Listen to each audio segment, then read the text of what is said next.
أعوذ بالله من الشيطان اللعين الرجيم بسم الله الرحمن الرحيم الحمد لله رب العالمين والصلاة والسلام على أشرف الأنبياء المرسلين وعلى أهل بيته الطيبين الطاهرين. Assalamu alaikum jami'an wa rahmatullahi wa barakatuh.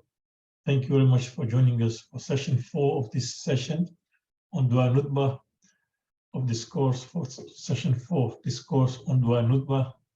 Last week we completed discussion about Nabi Musa and Nabi Harun. Quickly, let us look at Nabi Isa and then, of course, get to the Prophet now. So, in fact, in this dua we recite, وَبَعْضٌ أَوْلَدْتَهُ مِنْ غَيْرِ أَبٍ وَأَتَيْتُهُ الْبَيِّنَاتُ وَجَدْتُ بِرُوحِ الْقُدُسِ. We discussed this thing in detail last week, so I won't repeat myself. But as we said, that Imam Sadiq says the Spirit is one of God's creatures. It is a source of aid, reinforcement, and strength that Allah places in the hearts of His messengers and the believers. So we close our discussion by emphasizing that this Ruhul Qudus, which was given to Nabi Isa, and also in Dua Iftatah, we recite that even the 12th Imam is going to receive that Ruhul Qudus, a special aids, but it is also given to the believers. So when we as believers raise our standard, inshallah, that kind of spirit, that Ruhul Qudus, that strength will also come to us. Always try to have faith in Allah and continue just following, just try to lead the life with piety and taqwa. Inshallah, we will also receive the aid. Now we come to role of all the prophets. Having mentioned the few prophets that we said, Adam, Nuh, Ibrahim, Musa, Harun, right? Now, before coming to Prophet Muhammad, there is a discussion about the role of all the prophets. وَكُلٌّ شَرَعَتَ لَهُ شَرِيَةً. For each of your prophets, kullun, you can say, you ordain a code of law and a path and chose successor. And you can see not only that, وَتَخَيَّرَ لَهُ أَوْسِيَا. So Prophet had a number of successors, not only one, but number of successors, right? وَتَخَيَّرَ لَهُ أَوْسِيَا. مُسْتَحْفِظًا بَعْدَ مُسْتَحْفِظًا. One after the other, right? From one prophet's time to another. You need all this. Why? Why did Allah send this prophet? Now, beautifully, and this is the beauty of this dua. This dua is actually a complete discussion about our beliefs, about the prophets, about our creed, right? So, subhanAllah, you can see that now it comes that you need all this to uphold your religion, to seal your case against your creatures, and to ensure, right, that the truth does lose its status such that falsehood overpowers even those who seek truth. So you can see Allah wanted to just ikamatan lidinak, uphold the religion of Allah, hujjatan ala ibadika, and an argument, right, a seal against your creatures. That means creatures, ibadat was a kind of that they will have kind of hujjat, that these prophets will come and lead them. وَلِأَلَّا يَزُولُوا الْحَقُّ وَالْمُنكَرُ. And most important, the truth does not lose its status. The haqq, that means the truth has to stay there, right? وَيَغْلِبُ الْبَاطِلُ عَلَى. And then, of course, the false should not overpower people of truth. And that is why the prophets came, right? And after prophets, the Awsiya came. There's an ayat of Quran which talks about this thing. It says now, أعوذ بالله من الشيطان الرجيم بسم الله الرحمن الرحيم لِكُلٍّ جَعَلْنَا مِنْكُمْ شَرْعَةً وَمِنْهَاجًا. For each community among you, we had appointed a code of law and a path. And had Allah wished, He would have made you one community. But His purpose required that you should test you in respect of what He has given you. So you can see that Allah subhanahu wa ta'ala has given different kind of minhaj and code of law for different communities to see that how they act. And this is a trial, right? So take the lead in all good works. You can see this is it. Clearly, we have been told that فَاسْتَبِقُوا الْخَيْرَاتِ. Always try to do istikah, try to do, just take a lead. Al-khairat. إِلَى اللَّهِ وَرَجِوكُمْ جَمِيعًا فَيُنَبِّئُكُم مَا كُنتُمْ. Because why? Allah shall be returned of all of us. We'll go back to Allah subhanahu wa ta'ala, whereat He will inform concerning that which you should use to defer, right? I keep getting cut off. Yeah, I'm surprised why you're getting cut off. I saw that. Yeah. I don't think there is anything here because we can continue with this. Perhaps there is a problem of internet there, but should be fine, inshallah. Okay. Then after that, we are told, now that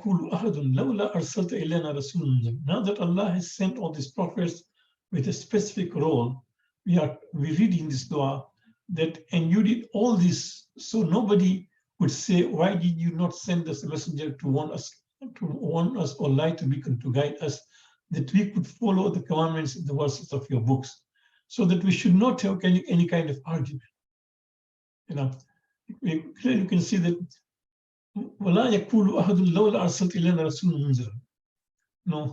why did you not send us a messenger to warn us, or light, a beacon to guide us, so that we could follow the commandments in the verses of your books before living the light of wretchedness and being destroyed in disgrace? You can see.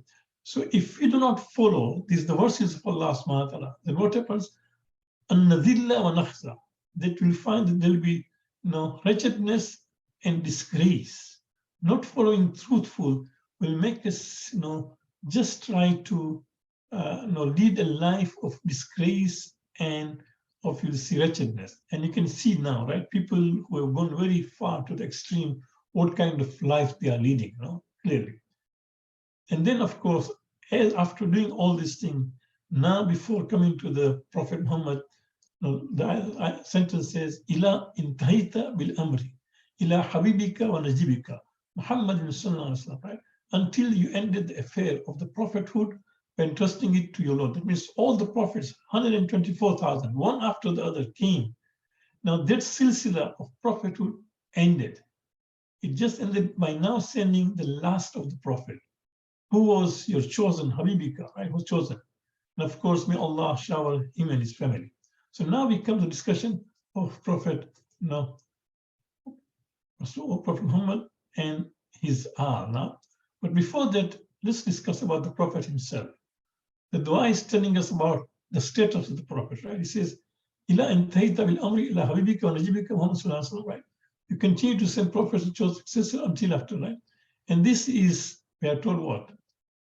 It was no wonder that he was the one, for he became just as you had wished he would when you chose him, right? So you can see the Prophet,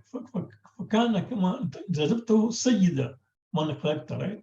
He became just as you had wished he would when you chose him, the leader of all of your creatures, Sayyida man khalaqta, right? That he is the Sayyid of all who created. So Prophet is a leader of everything which is created. He's not only prophet of Muslims or of the Arabs. He was the prophet, the leader of all the creatures. And not only that, after we are told, and then of course, among the elite of those who elected, the best of those whom you chose, the noblest of those whom you brought into your service. You raised him above your other prophets. You sent him to the two precious races of human beings from among your rational creatures and gave him mandate over the East and the West. So subhanAllah, you can see the universality of the Prophet is discussed, right? That he sent to Allah subhanahu wa ta'ala sent Prophet to all the creatures and to the East and the West.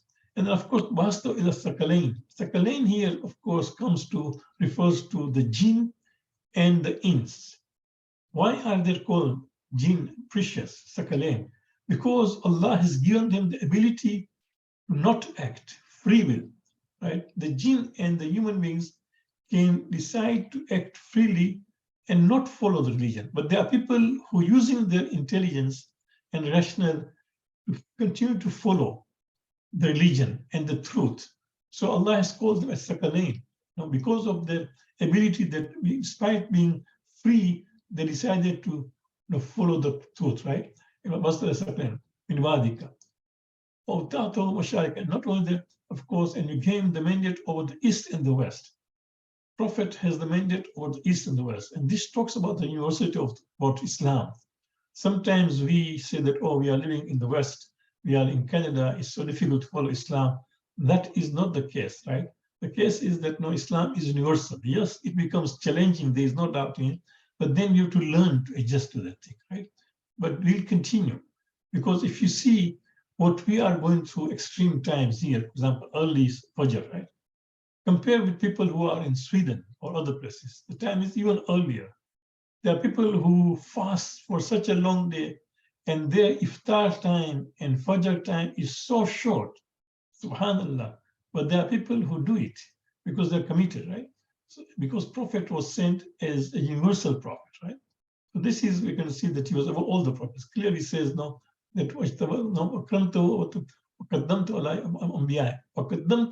that not you sent him above all the prophets, right? Al-Anbiya. Now we come to the Prophet himself. Status of the Prophet himself. You place the Burak at his service. No, a special horse which brought took Rasulullah all the way to the heavens. No, and then you raised him up to the heavens. You entrusted him with the knowledge of what was and what shall be until the end of the creation. Subhanallah. Not only that, no, or just the Miruka ila Samaik, no, that Warajta, that became Arajta, the word Mi'raj comes from the same word, Arajta. Warajta Viruhi ila Samaik. Now there's a lot of discussion about this ruh. That did Prophet go to the heavens only through spirits or in body? But we won't get into it. What we know that as far as the Shias are concerned, we believe that Prophet went with his body, which includes his ruh, his spirit. Some Sunnis believe that Prophet just went, his spirit went, his body was there. But we won't get into this discussion, this thing, because of the word ruh, right? But then we say, وَوْدَعْتَهُ إِلْمًا, and subhanallah, and then we are told, entrusted him with the knowledge of what was and what shall be until the end of the creation. You can see, وَمَا يَكُونُ إِلَّا بِقِدَارٍ. So this is it, مَا كَانَ وَمَا يَكُونُ, what of the past and also of the future. And that is why when Prophet had prophesied certain things, we believe that this is true because Allah had given that knowledge. That knowledge was there given to the Prophet. That what was in the past also he knew about it, and what was going to come, right? And then you surrounded him with Jibreel, Mikael, and of course, not only Jibreel, Mikael, but we also told, and those marked riders among your angels, special angels. You promised to make his religion prevail on all other religions, subhanallah.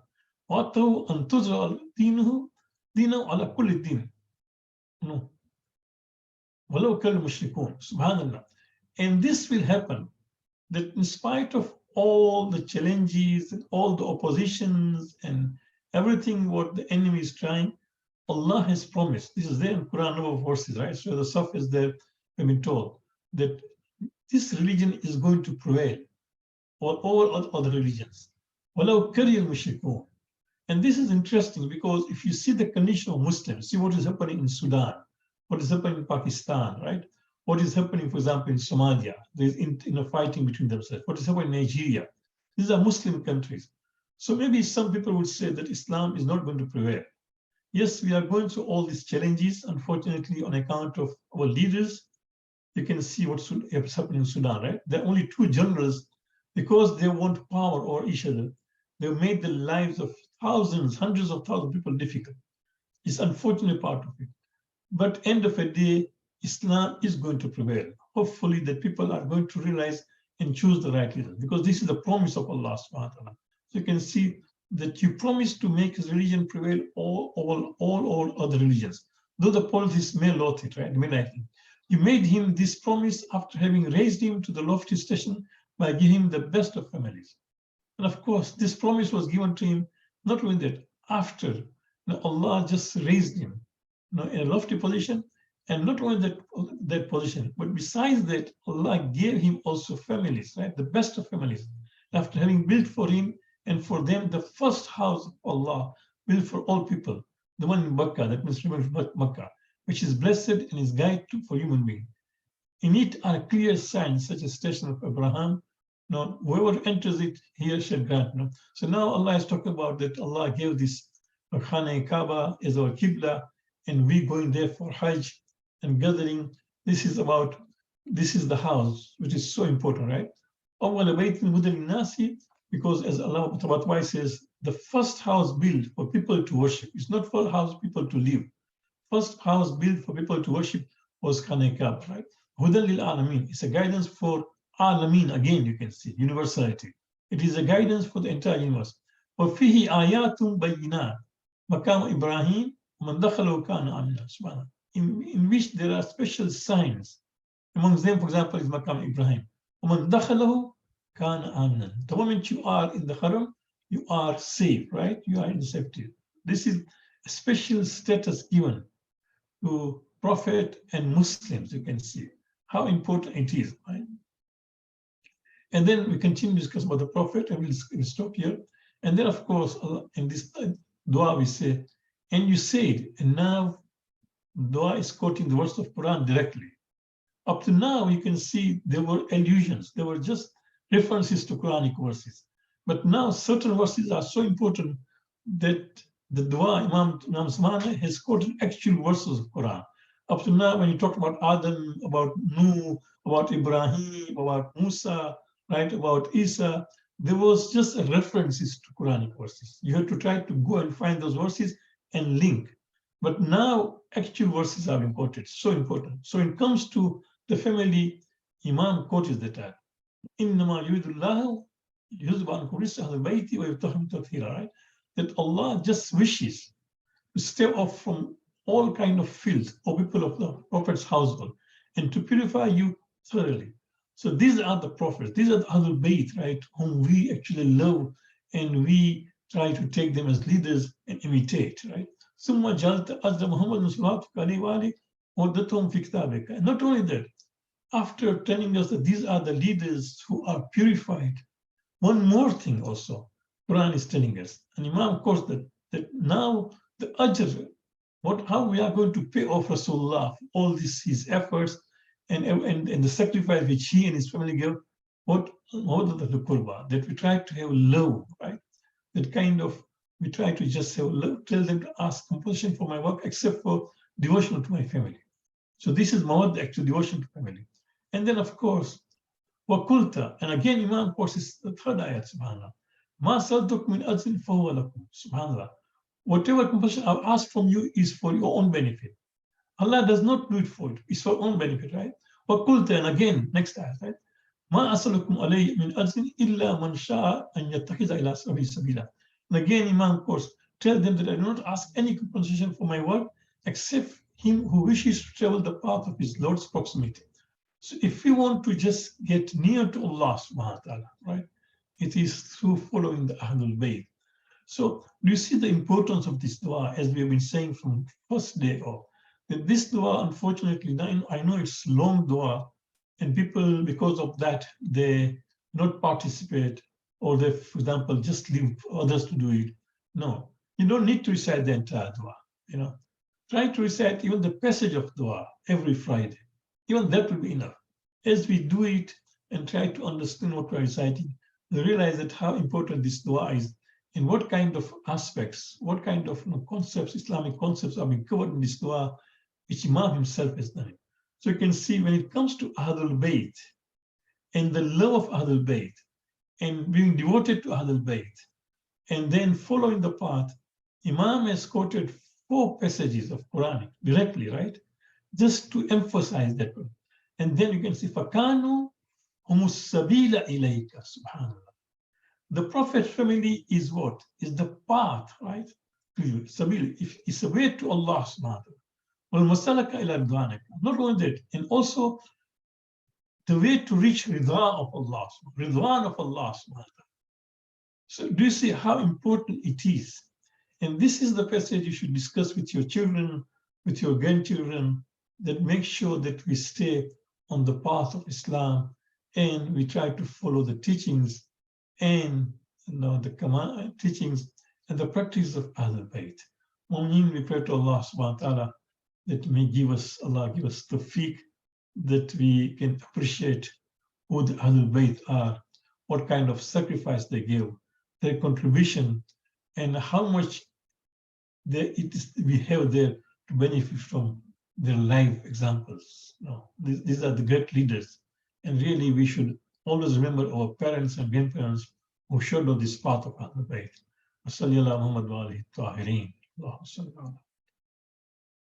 We don't have many people, so any questions, any clarifications, just for the benefit, because we are recording these things, so inshallah, people can later on follow. Next week, inshallah, as we go to the fifth session. We'll discuss about Imam Ali and all the hadiths Prophet has quoted regarding Imam Ali's status, inshallah.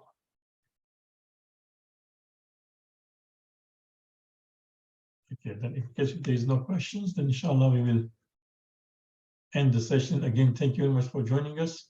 May Allah subhanahu wa ta'ala accept that.